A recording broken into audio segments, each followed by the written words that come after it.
नमस्कार, आप देख रही हैं मथुरा न्यूज दर्शन वृंदावन। देश के पूर्व राष्ट्रपति रामनाथ कोविंद रविवार को सपरिवार 3 दिवसीय दौरे पर वृंदावन पहुंचे। इस दौरान वो पूरी तरह ब्रज की भक्ति के रंग में रंगे नजर आए। ज्ञान गुदड़ी स्थित वैजंती आश्रम पहुंचकर प्रख्यात भागवत प्रवक्ता पुंडरीक महाराज के पूर्वजों की प्रतिमाओं पर पुष्पार्चन किया। आश्रम की यज्ञशाला में विधि विधान से आहुति देकर देश में सुख, शांति और समृद्धि की प्रार्थना की। इसके बाद गोपी संवाद स्थल पर सपरिवार पौधे रोपकर पर्यावरण संरक्षण का संदेश दिया। बातचीत में भारतीय संस्कृति और अध्यात्म को देश की असली ताकत बताया। इसके बाद ऐतिहासिक श्री राधा रमण मंदिर पहुंचकर ठाकुर जी की पूजा अर्चना की और माथा टेका।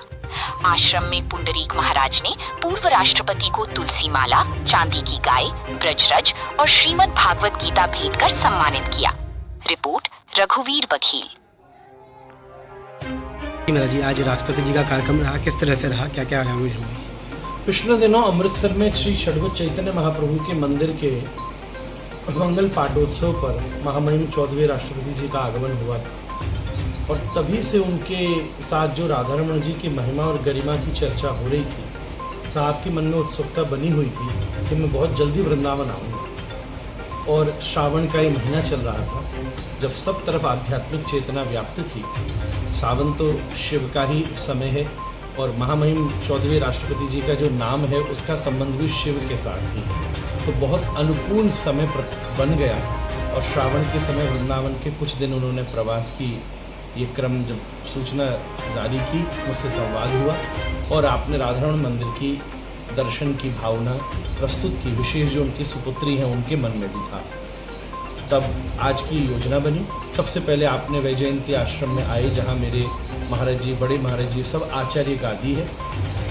यहाँ ठाकुर जी का दर्शन और सुबह बाल भोग की प्रसादी हमारे यहाँ बड़ी श्रेष्ठ मानी जाती है, उसे लेकर के बड़ी सुंदर बात ये हुई जो संपूर्ण विश्व की शांति और राष्ट्रोत्थान के लिए, भारत की सांस्कृतिक सशक्तिकरणता के लिए, भारतीय विचारधारा को चिन्मय बनाने के लिए और यहाँ के जवान और किसान का पोषण करने के लिए, यहाँ के मानसिकता में जो यहाँ की सांस्कृतिक सामर्थ्य है उसको स्थापित करने के लिए और संपूर्ण विश्व में जो कुछ न कुछ विवादों की वजह से भय का वातावरण बना हुआ है उसको शांति प्रदान करने के लिए, शिक्षा के संवर्धन के लिए, चिकित्सा के संवर्धन के लिए, न्याय के संवर्धन के लिए आपने यहाँ भगवान श्री शालिग्राम जी का विष्णु सहस्त्र नाम के द्वारा, पुरुष सूक्त के द्वारा समर्चन किया और श्री सूक्त के द्वारा दिव्य मास से 108 कमलों का अर्चन किया और एक दिव्य यज्ञ चल रहा था जिसमें वही यजमान थे, उनके ही नाम से संकल्प था, तो उन्होंने पूर्णाहुति को संपन्न किया। तदनुसार आपने साक्षात स्वयंभू भगवान श्री राधा रमण जी, जहाँ 500 वर्ष से अखंड अग्नि जलित है और जहाँ चैतन्य महाप्रभु का साक्षात आसन और बहिर्वास उपस्थित है, जो गौड़ीय संप्रदाय के इष्ट स्वरूप है, संपूर्ण हरे कृष्ण कहने वाले वैष्णवों के प्राण आधार हैं, ऐसे श्री राधारमण लाल के सामने आपने अपने भाव अर्पित किए, दर्शन किया, प्रसाद लिया और बड़ी शांति के साथ आपने वहाँ सानिध्य को पाया। और वृंदावन में बिल्कुल विनम्रता से सब लोगों ने जो हर्षोल्लास दिखाया, पूरे मार्ग पर राधे राधे की ध्वनियाँ व्याप्त हो गई और आपने वृंदावन की रज और एक बड़ी सुंदर बात जो मैंने उन्हें प्रदान की, यहाँ जो वृंदावन की पंच तत्व धरोहर है, यहाँ की वेणु, श्री कृष्ण अपनी वंशी व्रज में ही विराजमान करते हैं, जब गए तो भी नहीं ले गए। यहाँ की रेणु रज, तो वेणु, रेणु, धेनु यहाँ की गौ माता, नंद सूनु मतलब हमारे श्री कृष्ण और वृषभानु सुतनु मतलब राधा रानी, ये 5 जो व्रज के तत्व हैं और वृंदा जी की जो तुलसी जी का स्वरूप है उसको स्थापित किया। साथ में यहाँ आज वृक्षारोपण का भी बड़ा कार्यक्रम हुआ, क्योंकि मेरा जन्मदिन भी ट्री डे के रूप में मनाया जाता है, उसमें भी उनको वो भावना रखनी थी और वो वृंदावन जिसका नाम ही वन है। तो मेरे मन में हुआ कि महामहिम और बड़े बड़े पदासीन जन भिन्न भिन्न क्रमों के उद्घाटन के लिए वृंदावन की धरती पर आते हैं, वो सब श्रेष्ठ हैं और सम्माननीय हैं, पर यहाँ अगर निर्माण की कोई सबसे सर्वोत्तम स्थिति है तो वो यहाँ के वृक्ष हैं, यहाँ के पौधा हैं, जो वन है, क्योंकि वृंदावन के वृक्ष को मर्म न जाने को, डाल डाल और पात पात पे राधे राधे हुई।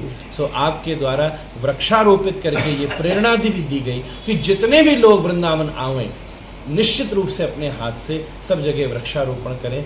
तुलसी, कुंद, मंदार, पारिजात के, अशोक के सुंदर वृक्षों को, भारतीय देसी वृक्षों को लगाएं, जिससे यहाँ की हरियाली और सुंदर रहे, क्योंकि ठाकुर जी को तो वृक्ष के नीचे ही खड़े होकर वंशी बजाने का सुख है।